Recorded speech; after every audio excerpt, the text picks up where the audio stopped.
Futuri apresenta The Pitch Invaders. Futeboleiros, olá futeboleiras, Futuri Podcasts apresenta The Pitch Invaders, episódio 232, sempre falando de maneira profunda e séria sobre o jogo. Vocês já sabem, já estão cansados de saber que meu nome é Eduardo Dias, e estamos no ar em mais uma invasão futeboleira. Aqui comigo, nosso especialista em futebol de base, não só do Brasil, do mundo inteiro, Caio Nascimento. Dali, Caio, seja bem-vindo de volta. Fala, Eduardo, mais uma vez é um prazer de estar aqui no The Pitch Invaders. Vocês viram um tempinho já, né? Vou voltar com um assunto muito legal e falar de base no Brasil e falar de base internacionalmente e falar de futebol nórdico é praticamente um convite, né? Porque o que está rolando de novidade, né? No futebol nórdico, futebol escandinavo é uma coisa de louco. Então, espero contribuir um pouquinho aí, ainda mais com convidado de peso que você chamou hoje para pro The Pitch Invaders. E o convidado, eu faço todo o mistério, mas todo mundo já viu a capa, quem está no YouTube já está vendo ele por aqui. João Pedro Cordeiro, especialista em futebol nórdico. Que honra pra gente, João. Que prazer te receber aqui. A honra é minha. E aprender sobre futebol nórdico contigo. A honra é minha, muito obrigado pelo convite. É ótimo estar aqui com vocês. Sigo o Future há já algum tempo, portanto sou fã do vosso trabalho e nunca esperei acabar a ser convidado para estar aqui com vocês. Invaders, vamos invadir o futebol dos países nórdicos. E aqui começamos com contexto. Bom, esse é um tema um quanto tanto nerd, e como as coisas nerds, pelo menos para mim, são muito interessantes. Aqui no Brasil, o Caio conhece bem, João, o sistema se revolta um pouco contra quem conhece algum jogador que é convocado para a seleção brasileira e que não joga nos palcos principais da Europa e também não passou nem por Flamengo, nem por Corinthians. Também o sistema aqui se revolta contra quem usa alguma palavra que não faça parte do vocabulário cotidiano. A gente está aqui para quebrar essa corrente. A gente gosta disso, de quebrar esse gelo, de trazer esses assuntos, porque isso é muito importante. Isso também nos ajuda a evoluir, nos ajuda a evoluir o jogo. E hoje a gente vai falar para os invaders de língua portuguesa sobre o futebol nórdico, mas eu acho que a gente vai ter que fazer aqui, João, um futebol nórdico for dummies. E para isso eu acho importante a gente partir do zero, João, para contextualizar. A gente vai falar de que países especificamente? Quando falamos em futebol nórdico, somos um bocadinho mais abrangentes do que se falarmos somente em futebol escandinavo. Quando falamos em futebol nórdico, estamos a olhar não só para Dinamarca, Suécia, Noruega, mas também Finlândia, Islândia, Ilhas Faroé até, porque a evolução do futebol nas Ilhas Faroé nos últimos anos tem sido extremamente interessante. Com a diferença quando falamos só em futebol escandinavo, aí já nos restringimos praticamente só ao futebol sueco, dinamarquês e norueguês. Pronto, os países que estão na Península Escandinava, basicamente é isso. Mas futebol nórdico engloba todos os países que de alguma forma estão próximos do Polo Norte. Demais. Já temos uma contextualização geográfica nisso tudo. Tá? Agora, um outro ponto importante para a gente contextualizar mais ainda e começar a entrar dentro de campo é qual é a relação desses países ou dos povos desses países com o futebol. O futebol, de fato, é o primeiro esporte desses países, ele é praticado também de forma amadora, recreativa, profissional, obviamente, mas como é a relação desses países com o futebol, João? Até há pouco tempo, o futebol não era exatamente o desporto número um na maioria dos países nórdicos, talvez excetuando a Dinamarca, porque até pela própria geografia estar um pouco mais a sul e mais junto do continente europeu, digamos assim, do bloco do continente europeu. A Dinamarca tem uma relação com o futebol já de grande interesse, ainda que o handball também rivaliza muito com aquilo que é a popularidade do futebol na Dinamarca. Nos outros países é um fenómeno um bocadinho mais recente, e isso tem também explicações históricas, principalmente no caso da Noruega, o futebol da Noruega explodiu com o sucesso de Rosenborg e da própria seleção do país nos anos 90. Há várias entrevistas de jogadores atuais, como o Christian Thorstvedt, que agora está no Genk, que fala sobre isso, da importância daquela equipa dos anos 90 e de ver os jogadores do Rosenborg na televisão a jogar em Milão, a jogar em Madrid, e como isso influenciou a popularidade do futebol e o interesse dos jovens em jogar futebol. Futebol não era propriamente na Noruega, por exemplo, nas Ilhas Faroé, na Islândia, não era uma atividade rentável. Era mais seguro os miúdos enverdarem por uma qualquer carreira nos serviços, no setor terciário, do que propriamente a jogar futebol. E então, a partir do momento em que os miúdos passaram a ter ídolos que seguir e ídolos que passaram a idolatrar e a querer ser como eles, a popularidade do futebol aumentou exponencialmente na Noruega. E depois isto também tem muito a ver com culturalidade, multiculturalidade cada vez maior nesses países, por exemplo, na Suécia, a influência de Ibrahimovic. Nesse caso há também uma excelente entrevista dada pelo Anders Andersson, que jogou em Portugal, jogou no Benfica e no Belenenses. Ele deu uma entrevista à Tribuna Expresso aqui em Portugal, em que ele explicou um bocadinho também da influência do Ibrahimovic, não só ao nível da personalidade, porque mudou muito aquilo que passou a ser a visão do jovem nórdico no futebol. O jogador nórdico, ou o jogador sueco, aliás, era muito um jogador de trabalho, um jogador humilde, que se esforçava, que dava tudo em campo, mas que não tinha propriamente uma grande ambição no futebol. O Ibrahimovic veio mudar um bocadinho isto, veio mostrar que um miúdo sueco nascido num bairro pobre, com ascendência de um outro país que não puramente sueco, pode vingar no futebol, ser ambicioso e ser um dos melhores jogadores do mundo. E o jogador sueco não tinha propriamente essa ideia. Era um trabalhador, era um lutador, dava tudo em campo. E isso mudou muito. Eram team players, né, João? Eram team players, não eram team players. Exatamente, completamente.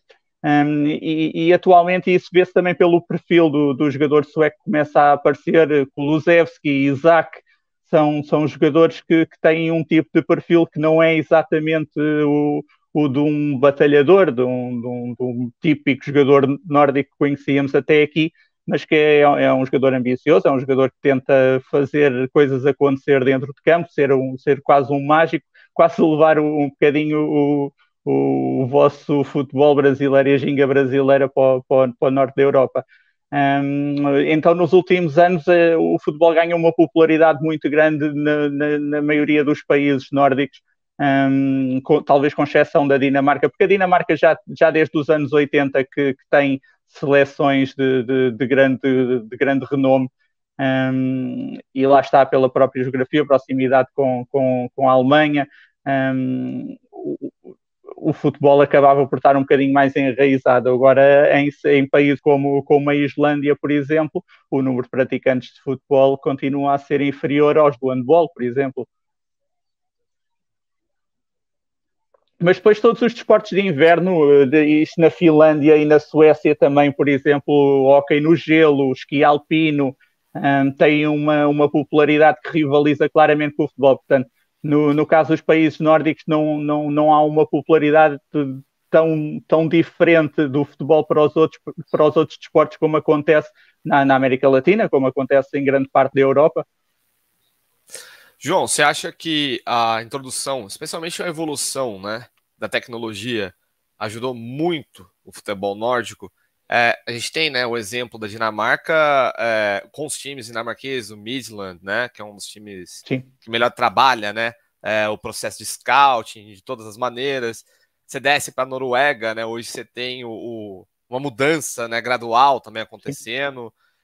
Você acha que isso daí foi um fator preponderante, a gente pode falar dessa maneira, até para o desenvolvimento da própria federação, né, das federações, né, federação Sim. dinamarquesa, sueca, para criar um modelo de jogo, porque você deu uma explicação fantástica, até só pegar rapidinho, né, o contexto geográfico pesa muito, né, são países pequenos, né, Ainda mais se a gente for comparar com a realidade que o brasileiro está acostumado, né? O Brasil é um país continental, a gente tem jogador saindo pelos cotovelos praticamente, mas lá não, né? Nesses países menores é necessário, né, um trabalho bem mais sedimentado, o uso da tecnologia. Você acha que foi também um fator que mudou a chave, se a gente virou a chave para o futebol nórdico hoje?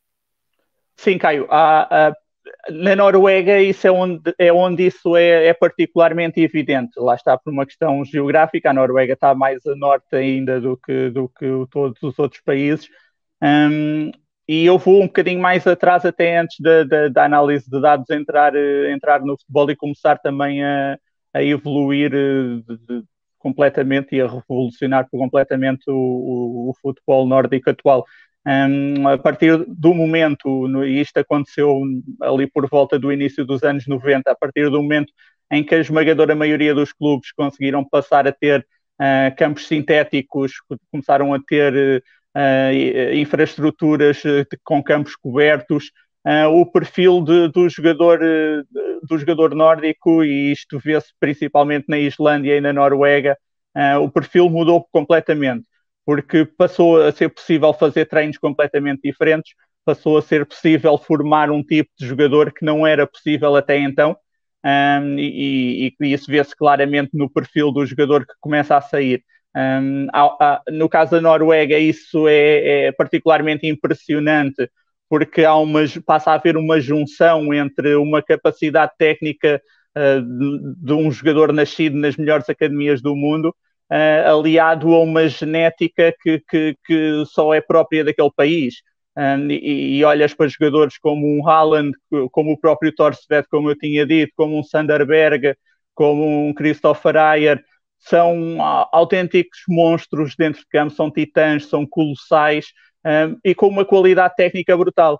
Portanto, os países nórdicos têm neste momento um potencial absolutamente incrível, porque aliaram a capacidade técnica e os métodos de treino, os métodos táticos, o conhecimento futebolístico mais moderno e mais continentalizado a uma genética de sonho que já vem, que é natural, que é própria deles até do tempo dos vikings. Portanto, a partir do momento em que se massificou as infraestruturas de campos sintéticos, de campos cobertos, o futebol nórdico deu um salto brutal. E essa foi a primeira grande revolução que aconteceu no futebol nórdico, e daí isso explica muito a evolução brutal que Islândia e Noruega tiveram nos últimos anos.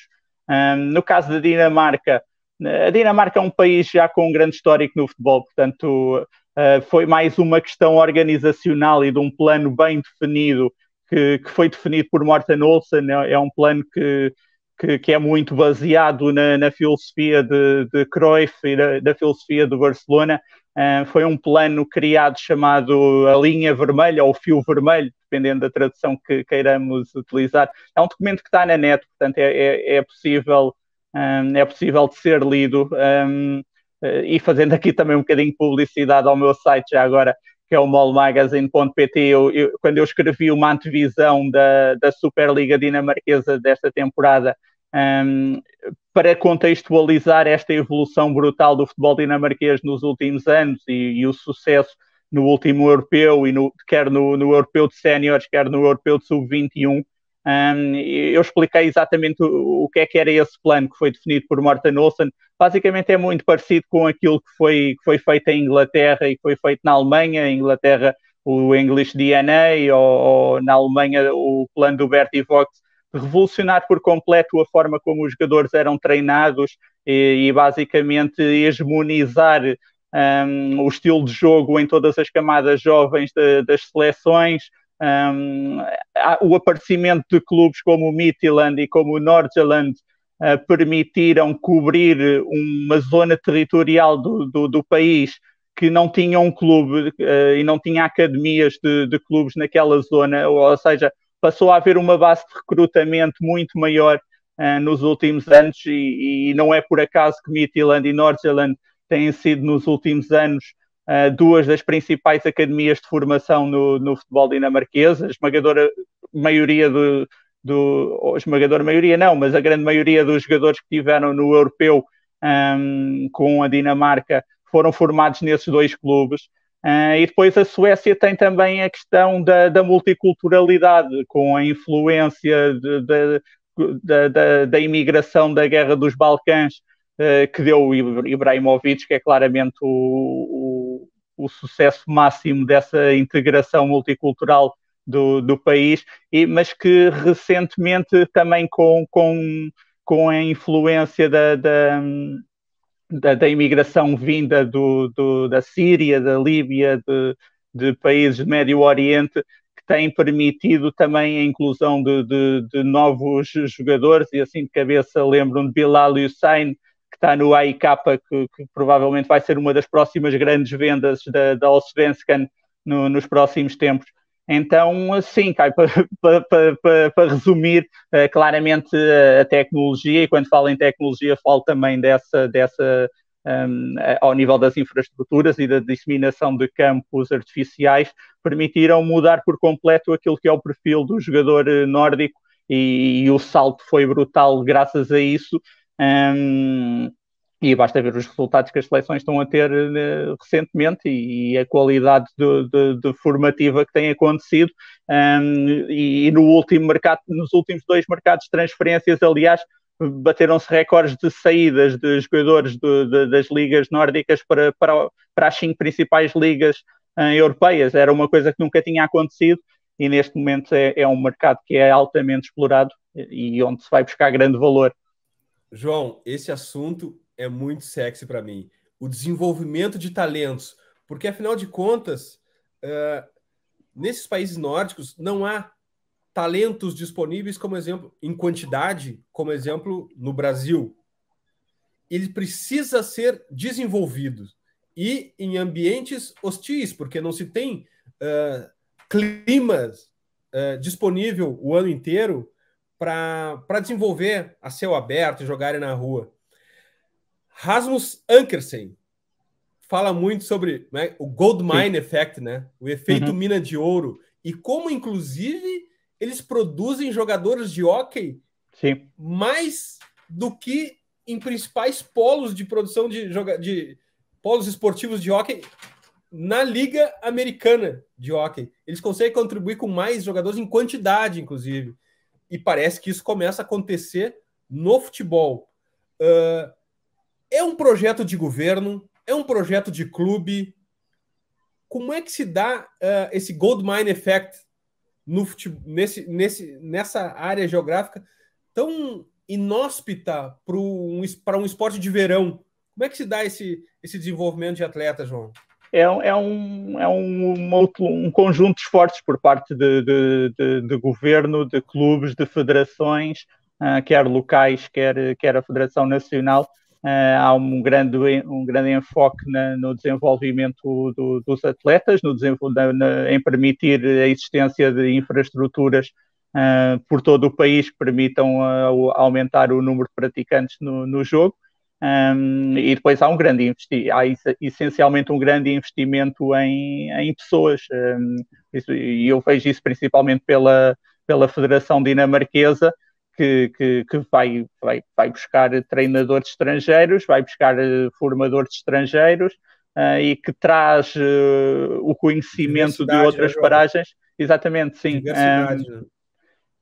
Basicamente são humildes o suficiente para perceber que é preciso ir buscar conhecimento ao outro lado, que não são donos da razão, e que o futebol só evolui, ou que o desporto, neste caso, só evolui através de diferentes pontos de vista e de diferentes conhecimentos que surgem naturalmente de outros lados, não só dali. Portanto, essa evolução acaba por ser uma evolução que acontece pela multitude de esforços, que seja de federações governamentais, de clubes. É um esforço conjunto. Acho que no último europeu deu para ter uma noção muito grande, né? Sub-21 especialmente, né? Teve a Euro com a Dinamarca principal, mas na Euro Sub-21 a Dinamarca poderia ter ido até mais longe, né? Sim. Caiu na prorrogação contra a Alemanha, né? Que, como você muito bem citou, né? Começou um processo antes da Dinamarca, mas a Dinamarca por ser um país tradicional também, né? Tem muito clube de 1800 e bolinha, Sim. né? Na Dinamarca, mas a revolução foi agora, né? Você destacaria algum projeto que você acha bastante singular e que você vê com uma constante evolução? Por exemplo, o projeto dinamarquês, que vai desde o sub-11, né, jogadores do sub-11, sub-17 e tal. Tem, como você falou, a influência do Capelas, né, que trabalhou no Barcelona, né, que é o treinador do sub-21 da Dinamarca. Na Noruega é um processo diferente. Na Islândia, tudo bem que é um pouco mais afastado, né, já é mais rústico. Como você destacaria especificamente, João? Sim, o dinamarquês é claramente aquele que está mais organizado e que tem um projeto claramente definido. A Noruega está a tentar começar a fazê-lo, e isso vê-se porque há muitos treinadores, ou tem passado a haver muitos treinadores portugueses nas divisões inferiores da Noruega. O próprio selecionador de sub-18, sub-19, Luís Pimenta, é português. Portanto, eles começam agora a acordar para essa necessidade. Eu dizia aqui há uns tempos que a Dinamarca é um país que sempre entendeu o talento que tinha em mãos, que a Noruega e que a Suécia, para conseguir evoluir, e tinha que entender primeiro aquilo que tinha em mãos e depois trabalhar em função disso, porque os clubes estão a formar muito bem e estão a trabalhar muito bem nesses países. Só que depois, quando chega ao campo internacional, continuas a ver vários treinadores e selecionadores que não estão propriamente identificados com as características dos jogadores que começam a formar. Suécia e a Noruega começam a mudar isso. Na Dinamarca isso era algo que já vinha sendo trabalhado há muito tempo. Lá está, como eu dizia, o plano do Morten Olsen foi criado por volta de 99, 2000. Portanto, é algo que está perfeitamente enraizado. Há muito que todos os escalões jovens têm um estilo de jogo muito próprio, que sabem precisamente aquilo como querem jogar. E basta veres, por exemplo, o porquê do Agareid ter acabado por ser despedido ou não ter renovado, digamos assim, com a Dinamarca. Não teve nada a ver com resultados, porque a Dinamarca teve alguns dos melhores resultados da sua história com o Agareid. Teve uma série de invencibilidade brutal, como em toda a história do futebol, só Brasil e Itália é que conseguiram ter, e mesmo assim não quiseram renovar com a Agareid. Isto porquê? Porque não se identificava com o estilo de jogo que Morten Olsen definiu e que a Federação dinamarquesa quer incutir. Daí os tais Albert Capellas na segunda divisão, no sub-21, terem ido buscar o Morten Hjulmand, não era propriamente o treinador em voga no futebol dinamarquês. Ele, tinha sido campeão pelo Nordsjælland, mas não treinava já há algum tempo. Não era um Jes Torup, não era um Brian Priske, e mesmo assim não se coibiram de o ir buscar, precisamente porque sabiam o que é que estava ali e sabiam perfeitamente a forma como queriam jogar, e identificar o Kasper Hjulmand como o treinador certo para isso. E a verdade está à vista: a Dinamarca joga, para mim, neste momento, o melhor futebol de seleções do futebol mundial. Já é possível, João, identificar um modelo de jogo? Já é possível identificar uma plataforma tática? Como é que você consegue, de alguma maneira, fazer um resumo desse futebol? Que é um futebol reativo, é um futebol que propõe, é um futebol físico? O que tu consegue nos falar, assim, das características principais desse futebol? No caso da Dinamarca, é claro que é muito mais técnico do que nos restantes países nórdicos. A Dinamarca está completamente identificada com um modelo que quer ser proativo, quer mandar no jogo, quer tomar a iniciativa, quer ser agressivo, pressionar muito alto, ser rápido em transições. Não é uma equipa que é forte em posse, mas que não especula. Não é aquele tipo de posse à espanhola, à tiki-taka, de controlar o jogo pela posse, mas é uma posse bem trabalhada e com sabem, cada passo tem um objetivo definido. E tu olhares para aquilo que foi o estilo de jogo da Dinamarca nos sub-21 no europeu e olhares para aquilo que a Dinamarca fez no europeu de séniores, não vês diferenças significativas na forma de jogar. Portanto, é algo que está completamente definido na forma de jogar. Na Suécia e na Dinamarca, na Suécia e na Noruega, não é bem assim. Há ainda há muita diferença, não há homogeneidade entre os escalões jovens e os escalões principais. Noruega começa a haver agora, desde que o Ståle Solbakken passou a ser o selecionador, é uma equipa também que procura ser agressiva, a recuperar a bola muito alto, fazer pressão, ser rápida também a fazer a bola chegar entre a defesa e o ataque, mas ao mesmo sem ter muita bola, ser ofensivo mesmo sem ter muita bola. Basta olhar para um jogo mais identificado com aquilo que é o jogo alemão atualmente. No caso da Islândia, de facto, a coisa é muito mais rústica, e apesar de terem já alguns jogadores de qualidade técnica muito elevada, Isaac Bergman Johansson, o Baldursson, o Gudjonsson, Gudmundsson, enfim, vários jogadores com grande qualidade técnica, há um grande desfazamento entre aquilo que são as ideias dos selecionadores em todos os escalões, quer dos séniores, quer aos escalões mais jovens. Há algum desfazamento e a Islândia continua a ser uma equipa que pratica um futebol demasiado rústico até para o tipo de jogador que tem atualmente, porque o jogador de islandês mudou bastante até em poucos anos. Aquela equipa de 2016 que fez história ao chegar ao europeu é completamente diferente em termos de perfil em relação àquilo que é o jogador atual. O jogador atual é muito mais técnico, tem muito mais requinte, é mais refinado do que o jogador daquela seleção de 2016, com exceção talvez de Sigurdsson. Mas pronto, isto para dizer que na Dinamarca é onde há claramente um estilo de jogo mais definido. Os outros são ainda projetos que estão em desenvolvimento. Mesmo na Dinamarca, a própria Superliga,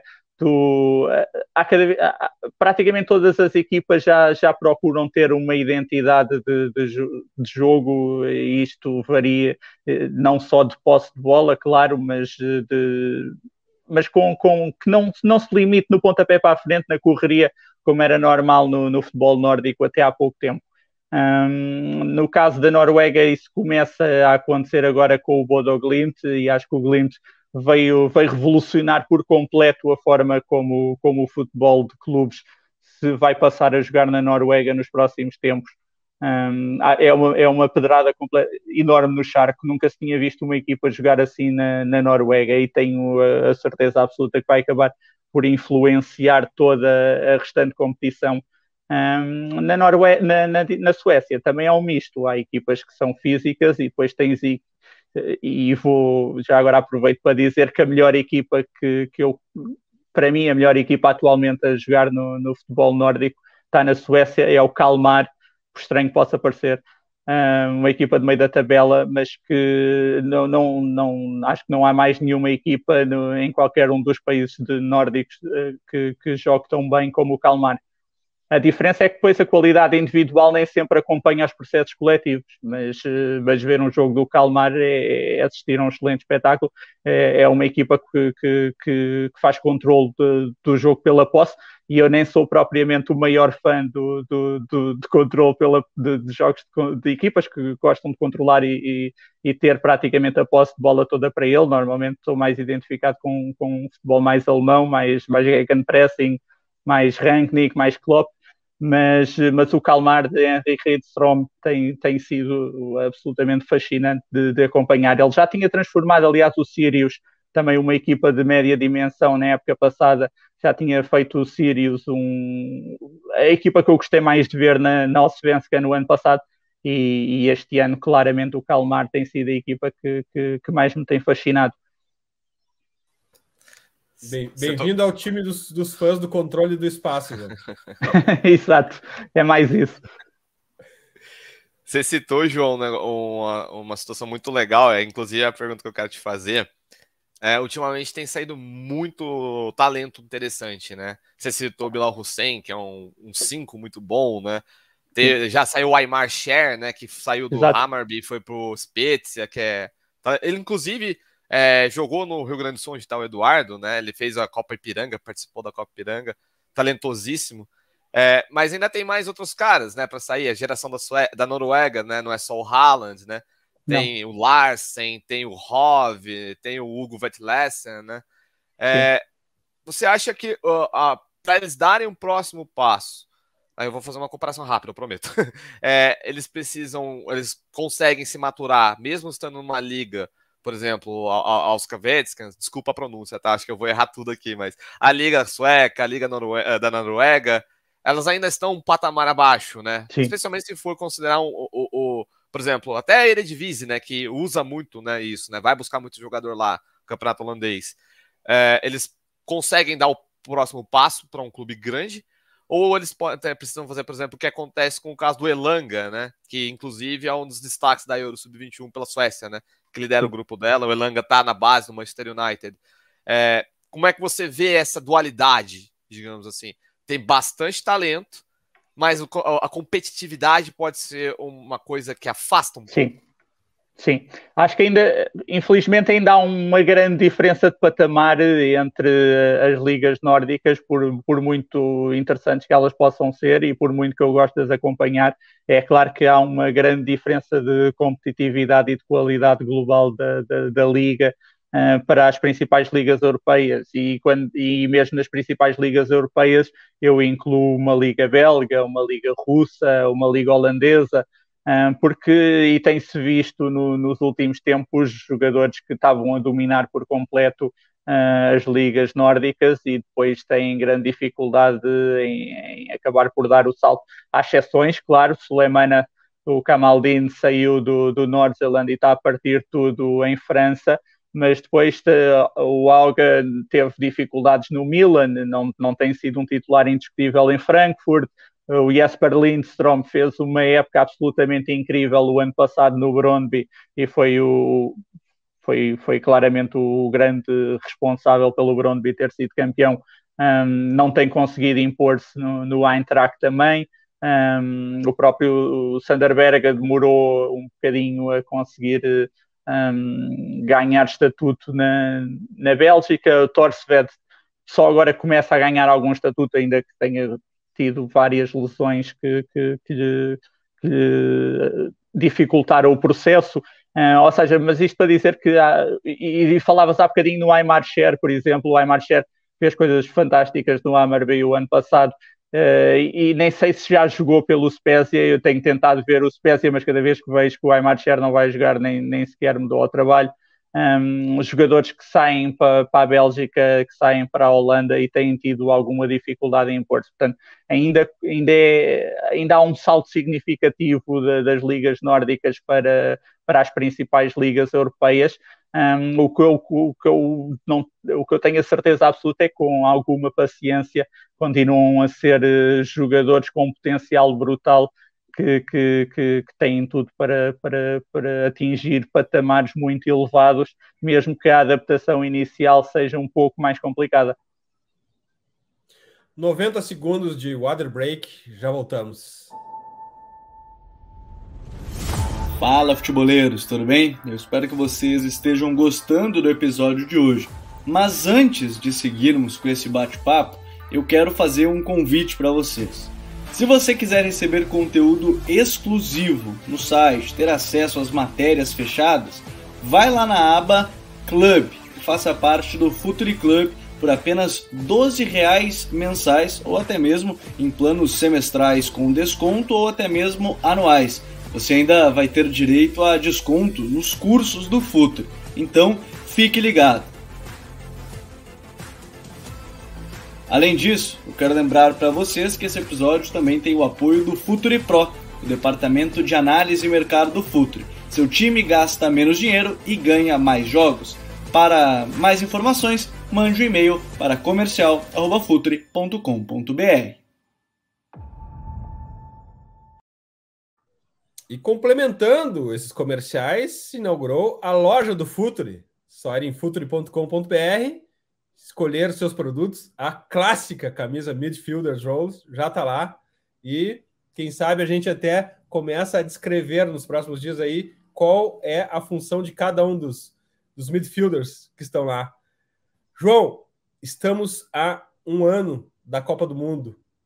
Então, o que teremos de futebol nórdico na Copa do Mundo?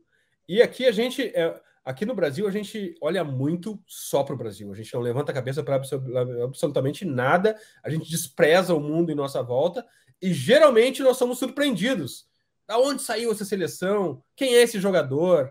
Então, por favor, faça esse serviço para os brasileiros aqui. Não nos deixe de ser surpreendidos pelo futebol nórdico. Mas, tirando essa brincadeira um pouco séria, porque faz parte, sim, do perfil do brasileiro consumidor de futebol, não aqui no Futuri, mas fala um pouco para a gente das seleções a caminho do Catar, João. Acho que a diferença entre a forma como vem o futebol no Brasil e em Portugal não é muito diferente, ainda que em Portugal ainda se vá olhando um bocadinho para a Liga Inglesa, para a Liga Espanhola, Italiana, mas depois de resto também é tudo muito centrado nos principais clubes portugueses e cada vez, e basta ver que agora quando o Sporting perdeu com o Ajax, o escândalo que foi, como é que é possível uma equipa portuguesa perder com o Ajax? O Ajax é uma das melhores equipas do mundo, não tem nenhuma surpresa perder com o Ajax. Da onde saiu esse Ajax? De onde saiu esse Ajax? Ora bem, sobre a Dinamarca eu acho o mesmo que já achava para este europeu. Acho que é uma equipa que não entra propriamente na primeira linha de candidatos à vitória, mas que surge claramente numa segunda linha. É uma equipa que está bem trabalhada, é uma equipa que tem qualidade individual. A esmagadora maioria dos jogadores estão em clubes importantes das principais ligas europeias, portanto acredito perfeitamente que a Dinamarca possa ser um outsider, um dark horse para poder ganhar o Mundial ou simplesmente chegar a umas meias finais, conseguir chegar a umas meias finais da competição. Vai ser demasiado cedo para a Noruega, porque a Noruega ainda está numa fase de transição de gerações. A grande geração norueguesa diria que só vai surgir no próximo Mundial, não neste. Tem claramente grandes jogadores na atualidade, mas aquilo que vem aí ao nível de seleções jovens sub-21, olhar para a convocatória dos sub-21 da Noruega é absurdo, do meio campo para a frente, tem uma qualidade absolutamente brutal do meio campo para a frente, mesmo outras seleções mais jovens como o sub-19, com jogadores como o Oscar Bob, o Fiabema, o Hansen Aroen, são jogadores absolutamente extraordinários que vão acabar por vir dar sustentação e profundidade de opções que a seleção norueguesa não tem atualmente.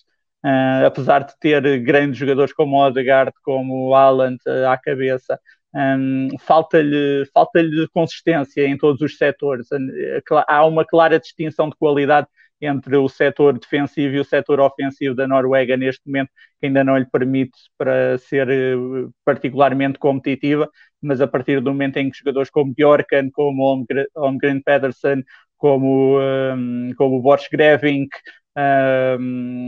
centrais estão a nascer centrais, mas ainda estão verdes, o Stigard, por exemplo. Portanto, a Noruega ainda vai demorar ainda vai precisar de um tempo de maturação até vir a ser uma seleção a ter em conta nas grandes competições, mas acredito perfeitamente que depois no Mundial norte-americano que seja possível termos uma Noruega a chegar a uns quartos de final, por exemplo.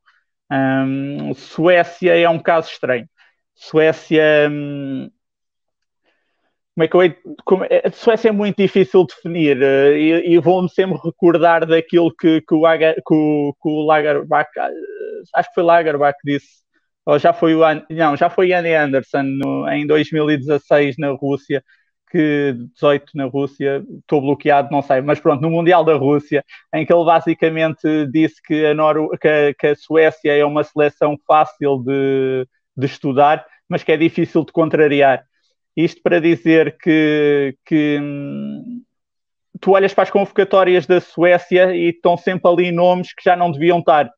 O problema é que depois, quando a Suécia entra em campo, é altamente competitiva e dificulta imenso a vida às principais equipas europeias. É extremamente combativa, tem uma qualidade brutal no setor ofensivo, consegue juntar Klaassen, consegue juntar Forsberg, consegue juntar Isaac e Kulusevski, um meio campo com Ekdal e Christopher Olsen é incrível.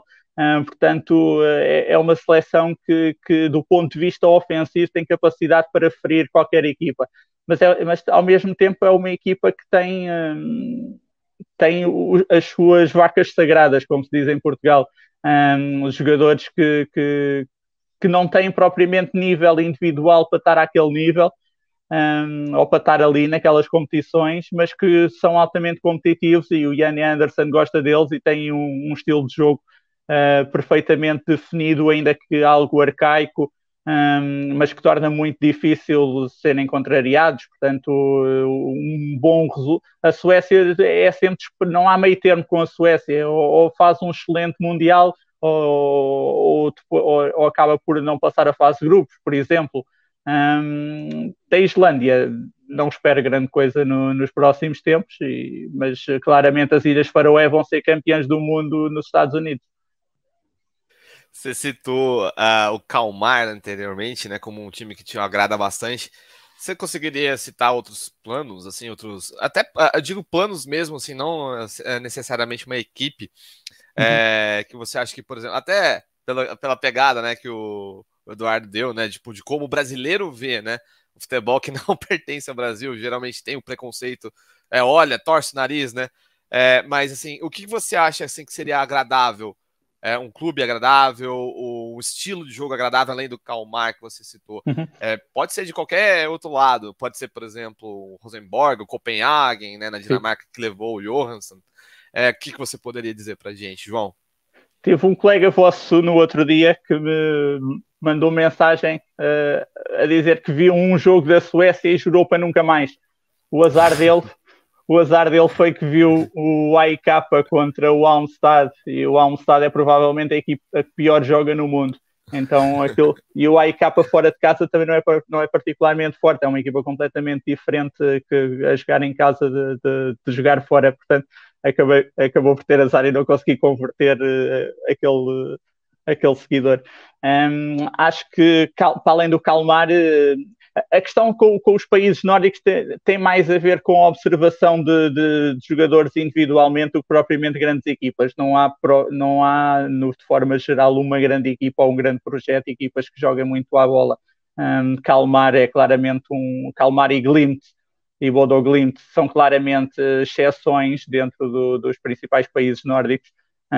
Mas depois há equipas como o Hammarby, que apesar de serem altamente inconsistentes, quando estão num dia sim, são das melhores equipas a jogar na Europa, e o Hammarby é também um daqueles clubes muito especiais, porque também coloca o estilo acima dos resultados, e têm sido vários os treinadores ao longo da história a serem despedidos por não jogarem um futebol atrativo, e isso mais do que os resultados, até porque o Hammarby não é um clube vencedor, tem apenas uma liga sueca conquistada. Mais do que os títulos, o Hammarby acaba por ser um clube que procura sempre ter um estilo de jogo apelativo, e acima de tudo tem os melhores adeptos da Escandinávia. Os jogos em casa do Hammarby são sempre incríveis do ponto de vista do apoio do público. Portanto, o Hammarby é claramente um clube a seguir também.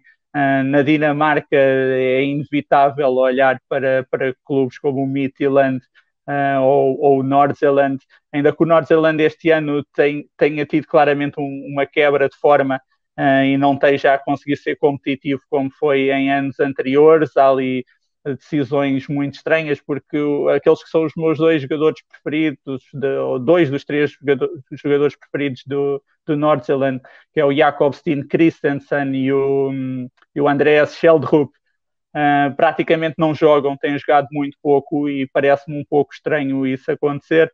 defensivamente é absolutamente caótico, fartam-se de sofrer gols, mas ao mesmo tempo isso também propiciona excelentes espetáculos. Na Dinamarca, curiosamente, a equipa que eu diria para seguir é o Silkeborg. O Silkeborg subiu este ano à primeira divisão e é uma espécie de calmar no futebol dinamarquês. É uma equipa que tem um estilo de jogo de grande intenção de ter a bola, procura sempre sair apoiado, jogar atrás, ter uma posse de bola curta, apoiada, de controlar o jogo pela posse, mas ao mesmo tempo mas não especular, ser ofensivo, querer atacar. É uma equipa bastante atrativa de ver jogar. Pronto, e basicamente Kalmar, Bodo Glimt e Hammarby e Silkeborg diria que são neste momento as equipas a jogar melhor futebol no norte da Europa. Depois, mas há projetos como o Midtjylland que merecem ser seguidos por tudo aquilo que trouxeram de novo ao futebol. Já falaste disso há bocadinho, toda a influência da análise estatística e do Big Data em toda a tomada de decisão que é feita no clube, ao nível desportivo, desde contratação de jogadores, ou principalmente contratação de jogadores em mercados mais alternativos. É um clube que merece ser seguido por isso. Não tem o futebol mais atrativo do mundo, mas tem uma ideologia bem definida. Portanto, há coisa. Eu não tenho propriamente tenho mais ou menos um estilo de jogo que gosto, mas o que eu gosto exatamente é de clubes que têm uma identidade e que têm uma personalidade. E o Midtjylland é claramente isso, mesmo que não tenha um estilo de jogo totalmente atrativo. Dou-lhe imenso crédito e imenso valor pela personalidade e pela identidade que decidiram incutir no clube. Diria também o Sirius normalmente joga bem. O Djurgården é um clube que também tem os seus dias, é um bocadinho como o Hammarby, consegue ser espetacular em dia sim, mas na semana a seguir está a perder 3-0 com o Östersund, que é a par do Halmstad a pior equipa a jogar futebol no mundo. Na Noruega o Molde joga sempre bem também, mas lá está, era o que eu estava a dizer, Caio. A grande maioria do seguir futebol nórdico tem mais a ver com qualidade individual do que propriamente com qualidade coletiva. É mais ver jogadores, observar jogadores, do que propriamente observar excelentes equipas. Mas eu acho que é suficiente para te encher a grade de programação do Caio do final de semana aqui. João, a gente está indo para as dicas futeboleiras, mas eu não quero perder a oportunidade de te perguntar rapidamente sobre o capital estrangeiro no futebol nórdico. Começam a chegar investidores, novos donos para os clubes. O futebol nórdico está sob os holofotes para esses compradores, para esses investidores, venture capital, fundos de investimento? Sim, na Suécia impera a regra dos 50+1, portanto é como na Alemanha, os clubes são detidos pelos adeptos, pelos sócios. Existe, por exemplo, o Eskilstuna na segunda divisão, que vai contra essa corrente e é uma espécie de Leipzig da Suécia. É um clube odiado, ninguém gosta do Eskilstuna. Mas na Suécia o investimento está muito limitado pela própria regra dos 50+1. Noruega, se queres que seja sincero, não sei como é que funciona a propriedade dos clubes. Na Dinamarca, sim. Na Dinamarca, de facto, há muito interesse por parte de investidores estrangeiros. Grande parte dos clubes são detidos por investidores estrangeiros. Sonderjyske é detido por investidores norte-americanos que estão, por exemplo, também no Casa Pia aqui em Portugal. Na segunda divisão, o Koga é detido pela KPL Sports. Lá está o Midtjylland, pertence ao Matthew Benham, o mesmo dono do Brentford. O Copenhaga vendeu-se atualmente nas últimas semanas e foi um escândalo brutal, ao ponto de terem despedido o pai do Jonas Wind, que era treinador no clube há imensos anos e acabou por sair do clube. O próprio jogador comentou isso e mostrou-se um bocadinho desanimado com aquilo que têm sido as políticas recentes no clube, mas basicamente o clube vendeu-se de facto a esses investidores estrangeiros e deixou de ser um clube detido pelo público. Houve praticamente um motim o ano passado, quando se anunciou que o Brøndby podia estar a ser vendido à Red Bull. Imensas manifestações fora do estádio, atos de vandalismo por parte dos ultras do Brøndby contra a venda do clube. Portanto, na Dinamarca é comum, mas é mal visto por parte daquelas equipas que têm bases de adeptos mais fugosos, digamos assim. Na Suécia parece-me que nos próximos tempos vai ser impossível haver investidores a pegarem clubes, porque dos países nórdicos é aquele onde o público é efetivamente muito feroz, ao nível... O ambiente em estádio no futebol sueco equipara-se estranhamente ao de uma Grécia, de uma Turquia, dos países Balcãs. É muito fervoroso e parece-me que seria completamente impossível, pelo menos do ponto de vista pacífico, os adeptos de clubes suecos aceitarem a venda dos seus clubes a investidores estrangeiros. Bom, eu vou ficar de olho no futebol nórdico. Eu vou seguir seguindo o João, porque eu já sigo ele e consumo o conteúdo dele, mas a gente precisa ir para as nossas dicas futeboleiras. E eu troquei a minha dica. Eu tinha uma dica que eu vou deixar para os assinantes da Drive, a newsletter dos assinantes Gold do Futuri Club, porque agora eu vou sugerir algo super coerente com este episódio. Rasmus Ankersen, The Gold Mine Effect. Eu não sei se existe essa edição em português, mas enfim, em inglês tem no Kindle, na Amazon, algo em torno de R$15. Rasmus Ankersen, The Gold Mine Effect, tem tudo a ver com o tema de hoje. É importante também a gente falar que todas as dicas futeboleiras aqui sugeridas estão com os seus links no post do episódio no futuri.com.br. Caio, tua dica futeboleira? Bom, eu vou fazer um pequeno jabá, né? Porque eu fiz um texto recentemente não, no final do ano passado, sobre outros jogadores noruegueses, né? Na época que o Haaland estava explodindo demais, e falei de quem poderia estar vindo aí, né? Porque muitos deles participaram. Tem um guia que eu fiz também para o Futuri, né? Sobre o Europeu Sub-21, e lá eu falei bastante sobre o futebol da Dinamarca, né? Sub-21. E também tem um que eu falo sobre o Aimar Cher, né, que hoje está no Spezia. Assim como o João, fico na expectativa de vê-lo no clube italiano, mas infelizmente ainda não teve muitas chances. É um jogador que me agrada bastante, é um jogador muito talentoso. E a outra acho que é uma continuação da minha última participação da Pitch Invaders. A gente falava anteriormente aqui. Eu indiquei o Ted Lasso, inclusive o Eduardo assistiu e gostou, né?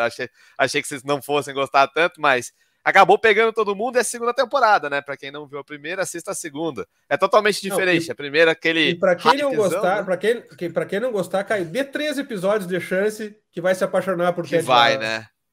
É inacreditável. E a segunda, melhor ainda, porque aborda mais, com maior propriedade, uma coisa que a gente precisa falar bastante, sobre a cabeça, né? O mental, o psicológico dos atletas. Então, fica a dica também. É fantástico, cara. Eu sou suspeito para falar, mas fica essas dicas aí, pessoal. Graças, Caio. Até a próxima. Até, pessoal. João, tua dica futeboleira? Bom, eu já agora dou duas, e uma só para não ficar mal visto na fotografia. Primeiro queria sugerir que dessem um salto ao meu site, malmagazine.pt, onde eu basicamente escrevo sobre futebol nos países nórdicos. Eu escrevo perfis de jovens jogadores que estejam a destacar nas ligas desses países. Ao mesmo tempo vou fazendo outros artigos relacionados com o futebol nórdico e tenho uma newsletter que não tem um período de tempo definido, vai saindo de vez em quando, onde vou fazendo análise à atualidade do futebol nesses países e também...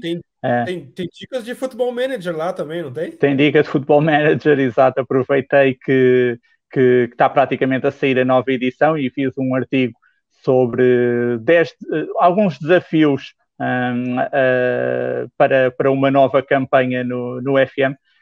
Mas já agora aproveito também para sugerir um filme que está no Netflix, pelo menos em Portugal está no Netflix português, não sei se está aí no Brasil também, o Summer of 92, em que basicamente conta a história da seleção dinamarquesa, que foi campeã europeia em 92 de forma surpreendente, nem sequer estava qualificada para a competição. E fala um bocadinho, obviamente romanceado, mas fala um bocadinho sobre isso. E acabei de me lembrar de outro, que já agora é o livro chamado Danish Dynamite, que é sobre a seleção dinamarquesa dos anos 80 que encantou o mundo e que durante ali um curto período de tempo foi uma das melhores seleções do mundo e foi seguramente uma das melhores seleções da história do futebol. Dinamarca. E ano que vem, 2022, a Copa do Mundo é no verão brasileiro. Quem sabe a gente não tem o Summer 2022 aparecendo por aí, pelo menos para nós brasileiros aqui. É possível. João, muitíssimo obrigado, João. Muitíssimo obrigado pela tua presença, por compartilhar o teu conhecimento, por estar aqui conosco. Certamente voltarás aqui mais vezes para nos atualizar sobre o futebol nórdico a caminho do Catar e também para sempre nos avisarmos sobre as surpresas nórdicas no caminho, pelo menos nos grandes palcos. Esperamos de volta aqui a qualquer momento, João. Obrigado por tudo. Obrigado, Eduardo. Obrigado pelo convite. Sempre disponível quando quiserem. Futeboleiras, futeboleiros, nós somos o Futuri e temos um convite para vocês. Pense o jogo. Abraço e até a próxima invasão The Pitch Invaders. Futuri apresentou The Pitch Invaders.